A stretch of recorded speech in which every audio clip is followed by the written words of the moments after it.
सभी दोस्तों को सलाम नमस्ते। कहानी डिपो में आपका स्वागत है। मैं हूँ मुस्कान और आज की कहानी है अपत्नी। कहानीकार हैं ममता कालिया। तो चलिए शुरू करते हैं आज की कहानी अपत्नी। हम लोग अपने जूते समुद्र तट पर ही मैले कर चुके थे। जहाँ ऊंची ऊंची सूखी रेत थी उसमें चले थे और अब हरीश के जूतों की पॉलिश व मेरे पंजों पर लगी क्यूटेक्स धुंधली हो गई थी। मेरी साड़ी की परतें भी इधर उधर हो गई थी। उन लोगों के घर फिर कभी चलेंगे, मैंने कहा। हम कह चुके थे, लेकिन मैंने आज भी वही साड़ी पहनी हुई है, मैंने बहाना बनाया। वैसे बात सच थी, ऐसा सिर्फ लापरवाही से हुआ था। और भी कई साड़ियां कलफ लगी रखी थी, पर मैं पता नहीं कैसे यही साड़ी पहन आई थी। तुम्हारे कहने से पहले मैं ये समझ गया था, हरी ने कहा। उसे हर बात का पहले से ही भान हो जाता था। इससे बात आगे बढ़ने का कोई मौका नहीं रहता।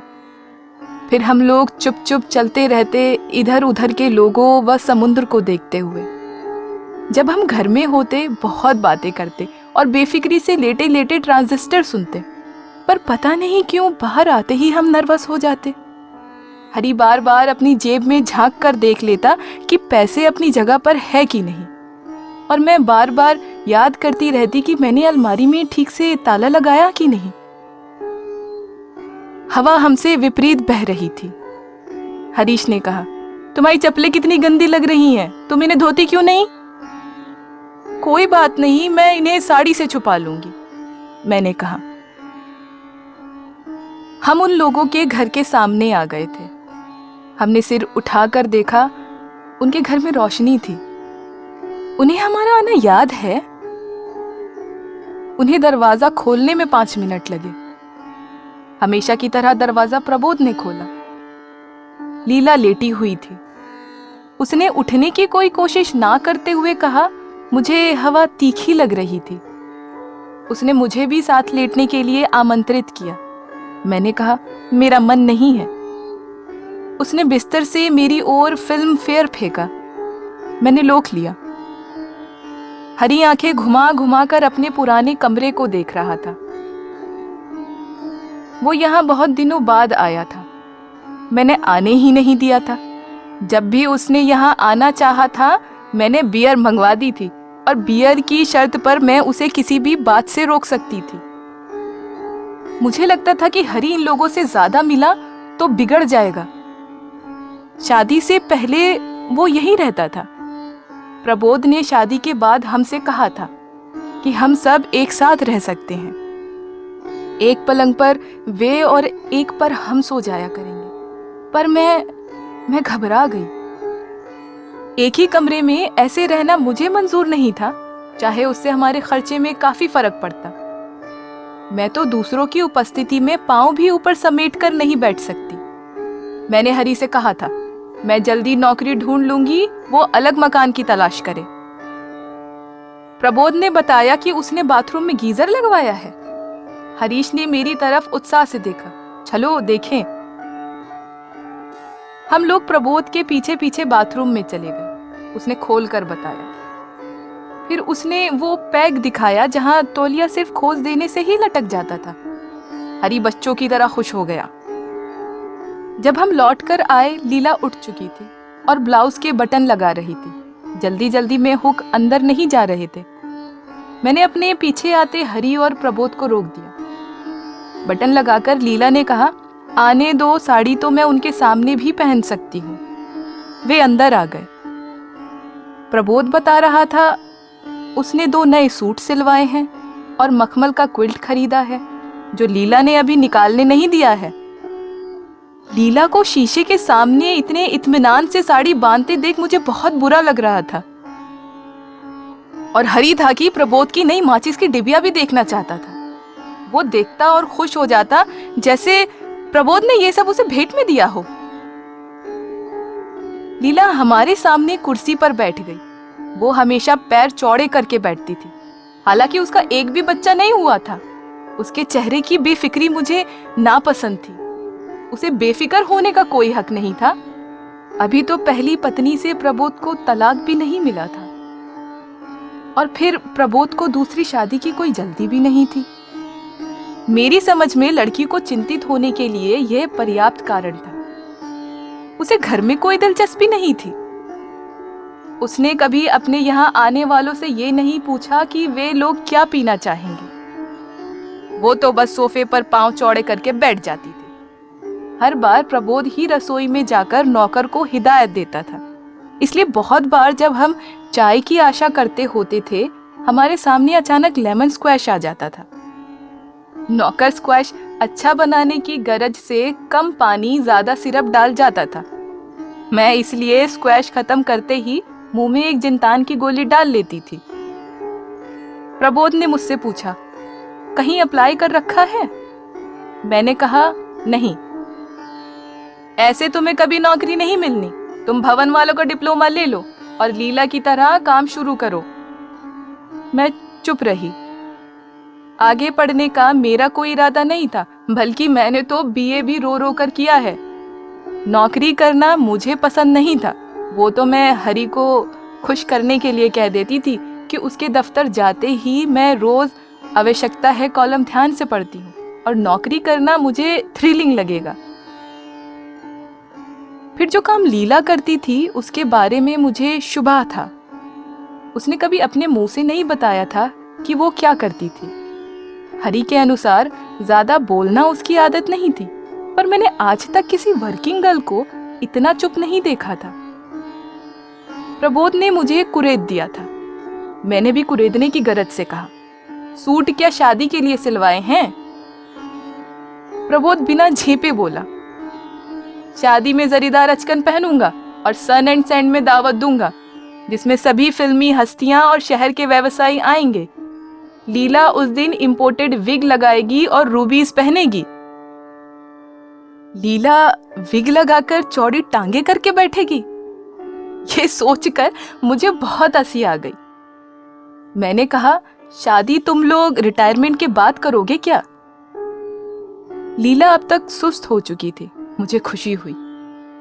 जब हम लोग आए थे, उसे डनलप के बिस्तर में दुबके देख मुझे ईर्ष्या हुई थी। इतनी साधारण लड़की को प्रबोध ने बांध रखा था।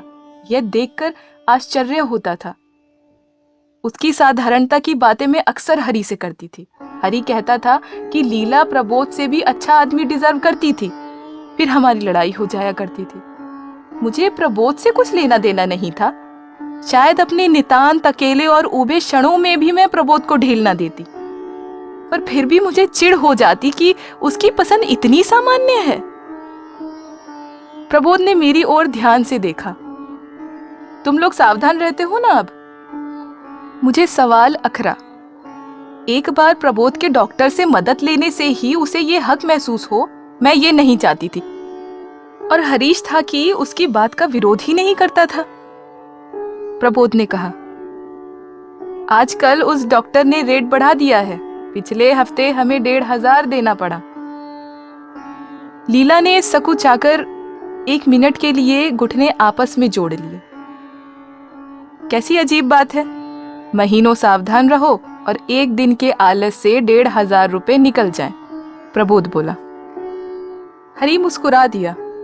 उसने लीला से कहा, आप लेटिए, आपको कमजोरी महसूस हो रही होगी। नहीं, लीला ने सिर हिलाया। मेरा मूड खराब हो गया। एक तो प्रबोध को ऐसी बात शुरू करना ही बदतमीजी थी, ऊपर से इस संदर्भ में हरी का लीला से सहानुभूति दिखाना तो बिल्कुल नागवारा था। हमारी बात और थी, हमारी शादी हो चुकी थी। बल्कि जब हमें जरूरत पड़ी थी तो मुझे सबसे पहले लीला का ही ध्यान आया था। मैंने हरी से कहा था, चलो लीला से पूछें, उसे ऐसे ठिकानों का जरूर पता होगा। लीला मेरी तरफ देख रही थी। मैंने भी उसकी ओर देखते हुए कहा, तुम तो कहती थी तुमने मंगलसूत्र बनाने का ऑर्डर दिया है। हाँ, कब का आ गया, दिखाऊं? लीला अलमारी की तरफ बढ़ी। प्रबोध ने कहा, हमने एक नया और आसान तरीका ढूंढा है। लीला, जरा इन्हें वो पैकेट दिखाना। मुझे अब गुस्सा आ रहा था। प्रबोध इतना अक्खड़ है ये मुझे पता था, इसीलिए हरी को मैं इन लोगों से बचाकर रखना चाहती थी। हरी जिज्ञासावश उसी ओर देख रहा है जहां लीला अलमारी में पैकेट ढूंढ रही है। मैंने कहा, रहने दो, मैंने देखा है। प्रबोध ने कहा, बस ध्यान देने की बात है कि एक भी दिन भूलना नहीं है, नहीं तो सारा कोर्स डिस्टर्ब। मैं तो शाम को जब नौकर चाय लेकर आता है तभी एक गोली ट्रे में रख देता हूं। लीला अलमारी से मंगलसूत्र लेकर वापस आ गई थी। बोली, कभी किसी दोस्त के घर इनके साथ जाती हूँ तब पहन लेती हूँ। मैंने कहा, रोज तो तुम पहन भी नहीं सकती ना, कोई मुश्किल खड़ी हो सकती है। कुछ ठहरकर मैंने सहानुभूति से पूछा, अब तो वो प्रबोध को नहीं मिलती? लीला ने कहा, नहीं मिलती। उसने मंगलसूत्र मेज पर रख दिया। प्रबोध की पहली पत्नी इसी समुद्र से लगी सड़क के दूसरे मोड़ पर अपने चाचा के यहाँ रहती थी। हरी ने मुझे बताया था। शुरू शुरू में जब वो प्रबोध के साथ समुद्र पर घूमने जाता था, उसकी पहली पत्नी अपने चाचा के घर की बालकनी में खड़ी रहती थी और प्रबोध को देखते ही होठ दांतों में दबा लेती थी। फिर बालकनी में ही दीवार से लगकर बाहों में सिर्फ छिपाकर रोने लगती थी। जल्द ही उन दोनों ने उस तरफ जाना छोड़ दिया था। प्रबोध ने बात का आखिरी टुकड़ा शायद सुना हो, क्योंकि उसने हमारी तरफ देखते हुए कहा, गोली मारो मनहूसों को, इस समय हम दुनिया की सबसे दिलचस्प विषय पर बात कर रहे हैं। क्यों हरी, तुम्हें यह तरीका पसंद आया? हरी ने कहा, पर यह तो बहुत भुलक्कड़ है, इसे तो रात को दांत साफ करना तक याद नहीं रहता। मैं कुछ आश्वस्त हुई। हरी ने बातों को ओवन से निकाल दिया था। मैंने खुश होकर कहा, पता नहीं मेरी याददाश्त को शादी के बाद क्या हो गया है, अगर ये ना हो तो मुझे तो चप्पल पहनना भी भूल जाए। हरी ने अचकचाकर मेरे पैरों की तरफ देखा। वादे के बावजूद मैं पांव छिपाना भूल गई थी। उठते हुए मैंने प्रबोध से कहा, हम लोग बरटोली जा रहे हैं, आज स्पेशल सेशन है, तुम चलोगे? प्रबोध ने लीला की तरफ देखा और कहा, नहीं, अभी इसे नाचने में तकलीफ होगी।